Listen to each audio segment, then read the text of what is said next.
Hello दोस्तों, तो स्वागत है आपका हमारे यूट्यूब चैनल एनजे एक्सप्लेन में। और यह है नागराज की कॉमिक्स खूनी खोज। तो चलिए इस कॉमिक को शुरू करते हैं। और सीरीज में आगे जाने से पहले मैं आपको बता देना चाहता हूँ कि ये कॉमिक्स नागराज की क्लासिकल नागराज सीरीज का पार्ट है।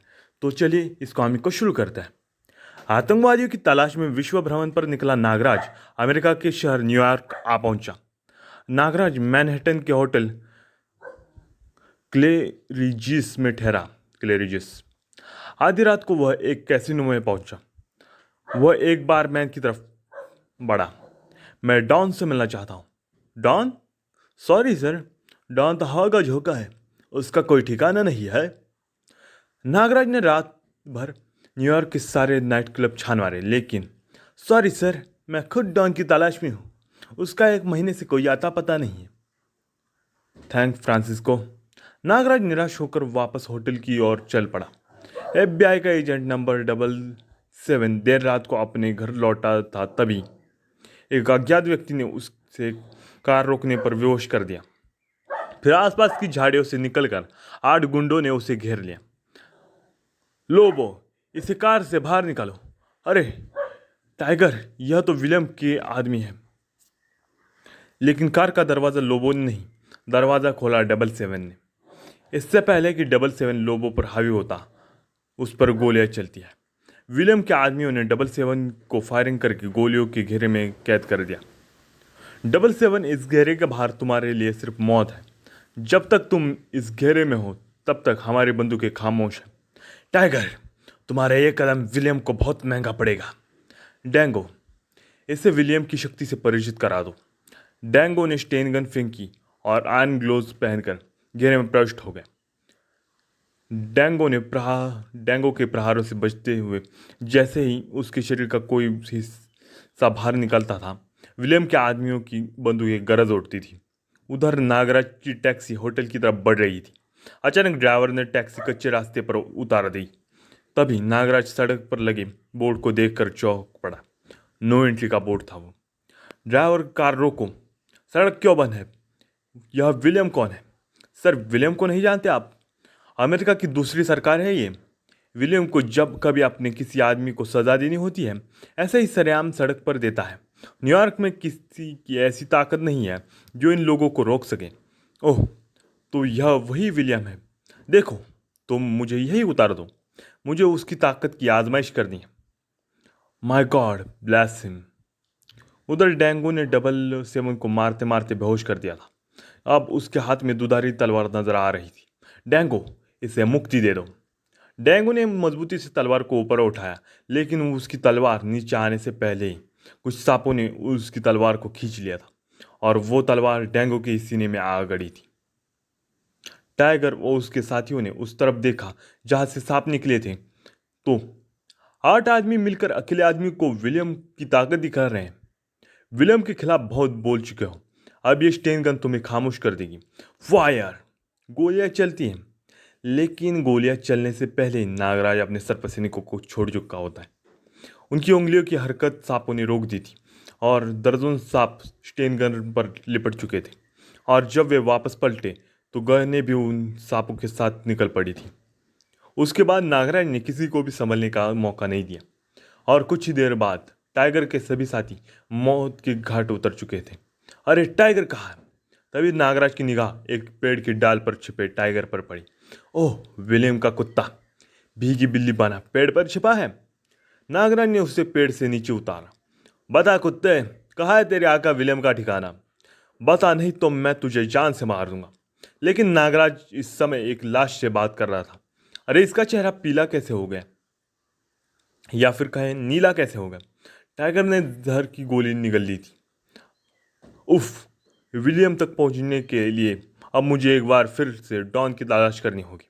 आह, वहां पे 77 एजेंट करा रहा होता है। 77 की कहरानी का आवाज सुनकर नागराज उसकी तरफ बढ़ता है। लगता है इसे होश आ गया है। उठो भाई, अब घबराने की कोई बात नहीं। टाइगर वो उसके साथ है, अब जिंदा नहीं है। क्या? क्या तुमने अकेले ही निहत्थे टाइगर और उसके साथ साथियों को मार डाला? मुझे विश्वास नहीं होता। क्या तुम कोई जादूगर हो? नहीं, मेरा नाम नागराज है। इन्हें इनके किए की सज़ा देने के लिए भगवान ने मुझे स्वयं आज्ञा दी है। तुम मुझे अपने बारे में बताओ, ये लोग तुम्हें क्यों पीट रहे थे? मेरा नाम बारको है। मैं अमेरिकन सीक्रेट सर्विस FBI का एजेंट नंबर 77 हूँ। ये लोग मुझे इसलिए मारना चाहते थे क्योंकि ब्यूरो ने मुझे डॉन से टॉर्चर द्वारा विलियम का ठिकाना मालूम करने का काम सौंपा था।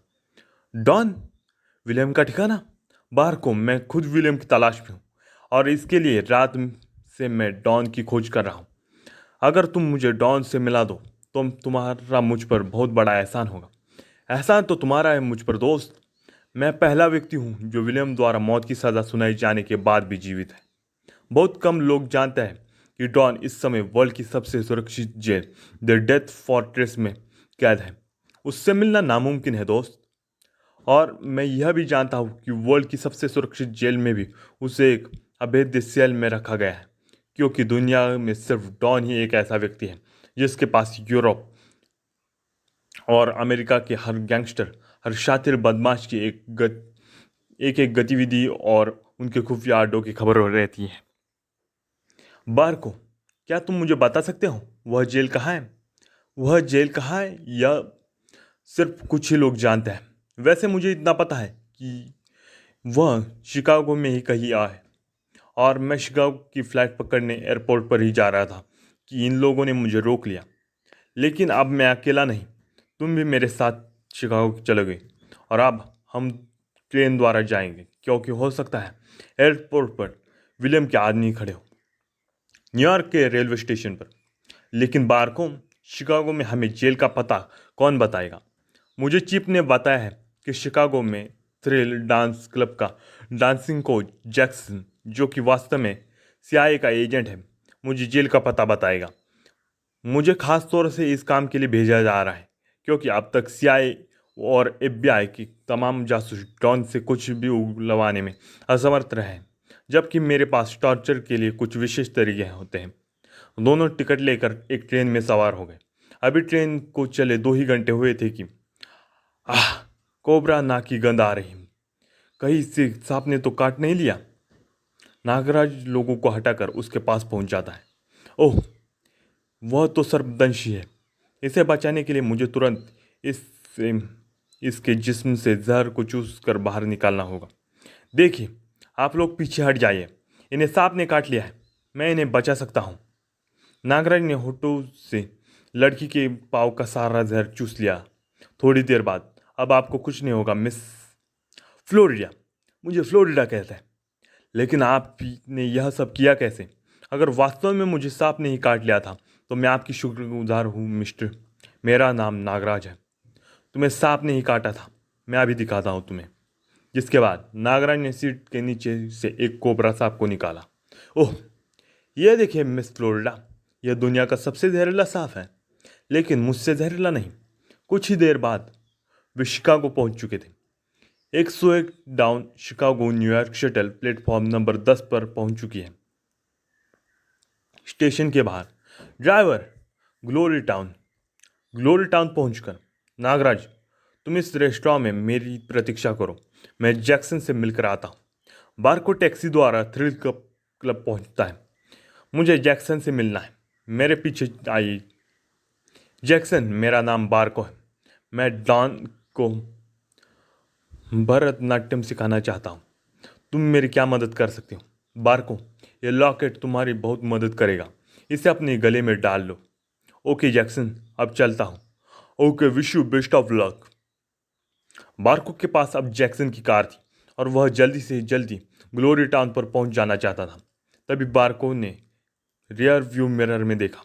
ओह, यह मोटरसाइकिल सवार बहुत तेज़ी से आ रहा है, लेकिन सड़क इतनी तंग है कि साइड भी नहीं दी जा सकती। अरे, इसने तो मरने की ठान रखी है। लेकिन मोटरसाइकिलिस्ट का कार से टकराने का कोई इरादा नहीं था। वो कार अपनी बाइक को जब लगा कर कार के आगे ले जाता है और अगले ही पल मोटरसाइकिलिस्ट ने अपने सामने देखकर बारको ने पूरी तरह से अपने गाड़ी के ब्रेक दबा दिए। ठीक उसी क्षण उस अज्ञात व्यक्ति ने अपने हाथ में दबे स्टेन गन का मुंह खोल दिया। इसके बाद उसने मोटरसाइकिल उसी दिशा में बढ़ा दी जिधर से वह आया था। यह आदमी जरूर विलियम का आदमी है। अब मैं बचूंगा नहीं। मेरी आंखों के सामने अंधेरा बिछाया जा रहा है, लेकिन मुझे नागराज तक अवश्य पहुंचना होगा। वही एक ऐसा व्यक्ति है जो विलियम को नेस्तनाबूद कर सकता है। मौत से जूझते हुए बारको ने कार आगे बढ़ा दी। उधर नागराज ग्लोरी टाउन के उस ओपन एयर रेस्टोरेंट में बैठा अपना पसंदीदा पेय दूध पी रहा था। बारको को अब तक आ जाना चाहिए था। तभी बारको अपनी गाड़ी लेकर आता है सीधा का सीधा रेस्टोरेंट में। कार एक स्तंभ से जा टकराती है। अरे यह तो बारको है। बारको, तुम्हें यह क्या हो गया? यह सब किसने किया? लेकिन बारको उसकी किसी बात का जवाब देने के लिए जीवित नहीं था। यह सिर्फ विलियम का ही काम हो सकता है। खैर, मुझे इसकी तलाशी लेनी चाहिए। अरे ये लॉकेट कैसा है? पहले तो ये लॉकेट बारको के गले में नहीं था। नागराज ने लॉकेट अपने पास रख लिया। तभी वातावरण में पुलिस सायरन की आवाज़ गूंजने लगी। ओह, मुझे यहाँ से तुरंत निकलना चाहिए। कुछ ही देर बाद नागराज एक पार्क में बैठा उस लॉकेट के बारे में सोच रहा था। इस लॉकेट में एक नृत्यांगना की आकृति बनी है और बारको भी एक नृत्यशाला में गया था। यह लॉकेट अवश्य उसे वहीं से प्राप्त हुआ है। तभी नागराज की निगाहें लॉकेट में बनी नृत्यांगना के हाथों की उंगलियों पर स्थिर हो गई और गौर से देखने पर उंगलियों ने बटनों का रूप ले लिया। नागराज ने घास से एक बारीक सा तिनका तलाश किया और उसकी सहायता से उस सूक्ष्म बटन को दबा दिया। अब लॉकेट की मूर्ति ने एक दिशा सूचक यंत्र का रूप ले लिया था। नृत्यांगना के हाथ अब ट्रैफिक पुलिस की सिपाही की तरह इशारे कर रहे थे। ओह, यह तो कोई दिशा सूचक यंत्र लगता है और अवश्य ही इस यंत्र की सहायता से मैं जेल तक पहुंच सकता हूं। नागराज सड़क पर आ गया। अब उसे किसी ऐसे वाहन की तलाश थी जिसके द्वारा वह लॉकेट की मदद से जेल तक पहुंच सके। नहीं, टैक्सी ठीक नहीं रहेगी, लेकिन निजी कार इस वक्त कैसे मिलेगी? तभी मिस्टर नागराज। अरे मिस फ्लोरिडा, आप! मैंने आपको स्टेशन पर कितना ढूंढा, मगर आप तो एकदम ही गायब हो गए। शिकागो में कहाँ रहते हैं आप? मिस फ्लोरिडा, मैं शिकागो में रहने नहीं आया, बल्कि मैं यहाँ एक विशेष काम से आया हूँ। फिलहाल सबसे पहले विशेष काम यह है कि तुम्हें मेरे घर चलना होगा। लेकिन लेकिन वेकिन कुछ नहीं। मैं तुम्हें आज अपने हाथ की कॉफ़ी ज़रूर पिलाऊंगी। नागराज को सीट पर बिठाकर फ्लोरिडा ने कार आगे बढ़ा दी। मुझे इस लड़की से सावधान रहना चाहिए। अच्छा फ्लोरिडा, तुम्हारे अलावा कौन कौन है तुम्हारे घर में? तुम्हारे मम्मी डैडी? अचानक फ्लोरिडा रोने लगी। फ्लोरिडा, क्या हुआ? देखो फ्लोरिडा, गम की मात्रा जब बहुत अधिक हो तो उसे बांट लेना ही चाहिए। तुम रोना छोड़कर मुझे कुछ बताओ, शायद मैं तुम्हारी मदद कर सकूं। नागराज, मेरे मम्मी डैडी अब इस दुनिया में नहीं है। आज से 2 साल पहले एक दरिंदे ने अकारण ही मेरे पिता की जान ले ली थी और डैडी की मौत के सदमे से माँ भी उसी वक्त चल बसी। कौन है वो हत्यारा? मैं उस कमीने को कभी नहीं भूल सकती। मैं तुझे कुत्ते की मौत मारूंगी, डॉन। क्या? डॉन तुम्हारे डैडी का हत्यारा है? हाँ नागराज, मैं तब से अब तक डॉन की तलाश में भटकी जा रही हूँ। फ्लोरिडा के बंगले पर पहुंचकर कार रुकी। आओ नागराज, अंदर आओ। थोड़ी देर बाद फ्लोरिडा ने कॉफी बना लाई। फ्लोरिडा, मैं तुम्हें डॉन तक पहुंचा सकता हूँ। क्या? तुम्हें मालूम है डॉन कहाँ है? नागराज, मुझे इसी वक्त डॉन से मिला दो ताकि मैं अपने हृदय की आग को उस नीच के खून से बुझा सकूं। फ्लोरिडा, सब्र से काम लो। पहले मुझे सारी बात बताओ कि डॉन ने तुम्हारे पिता की हत्या क्यों की। नागराज, मेरे डैडी शिकागो के मेयर थे। बात 2 साल पहले की है। दोपहर का समय था। हम सब लंच टेबल पर बैठे थे। तभी हमारे नौकर टॉम ने एक पैकेट लाकर डैडी को दिया। सर, यह पैकेट एक लड़का आपके लिए देकर गया है। वो कहता है किसी डॉन ने भिजवाया है। तो दोस्तों, ये पार्ट तो यहीं पे समाप्त करता हूँ क्योंकि मेरी तो वाट लग चुकी है इस कॉमिक को सुनाते सुनाते। अरे यार, कंटिन्यूसली बोलना पड़ता है। लेकिन फिर भी अगर आप मुझे अप्रिशिएट कराना चाहते तो थोड़ा बहुत लाइक और शेयर कीजिए भी इस वीडियो को, और अगर मन में हो तो सब्सक्राइब भी कर दो यार। और हाँ, अच्छा से कमेंट भी देना मत भूलना। Thanks for watching. जय हिंद, वंदे मातरम।